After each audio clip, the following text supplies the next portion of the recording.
search for a feeling. I'm not in search for a trophy. I'm not in search for love. I'm not in search for more followers on Instagram or social media. I realize that I'm going to be somebody and I'm searching for a feeling of true victory for myself and only myself. The second I shut out the whole world and realize that one thing, that I am in this world alone. I'm fighting in this race by myself. My goal in life was to, in my mind, believe I'm the hardest man alive. And that's why the whole thing is Can't Hurt Me. It's about whatever you think you are, you have to make that dream a reality. That's where the hard part is making that dream reality. That's where the hard work comes in. That's where people know, how do you keep grinding every day? We're all looking for passion. Passion's all around you. You have a whole fucking stack of it all around you. It's your insecurities, all that shit. You gotta dive deep in that shit. It's all in there. All the energy and fuel you need is right in yourself. It's all there. You got a lot of stuff to do to overcome. That's where I found it. I found it right there in my own insecurities. I found drive in my own insecurities. And that's the most powerful thing in the world.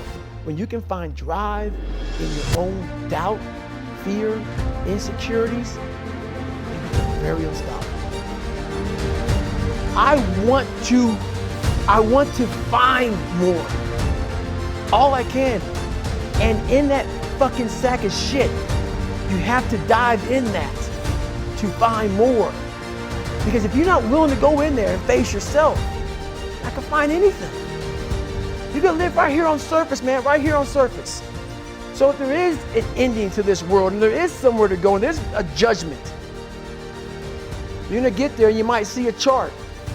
And that chart may tell you who the fuck you should have been. And now you get the rest of your life to think about that. Man, I could have lived a much better life if I just would have just suffered a little bit more. If I just would have went in that shit. Your biggest enemy, the most important conversation you will ever have in your fucking life is the one you have with yourself. You wake up with it, you walk around with it, you go to bed with it. Eventually, you're going to act on it, whether it's good or bad. It's about you. It is about you. It's strictly about you finding who you are. So many people die, live 100 years, never fucking know who they are. Never know who they are. You have to look in that mirror and know there's so much more in here. There has to be more to this. This can't be it. And then willing to go into it, dive deep into it, and give all I have to find it. That's what all that's about.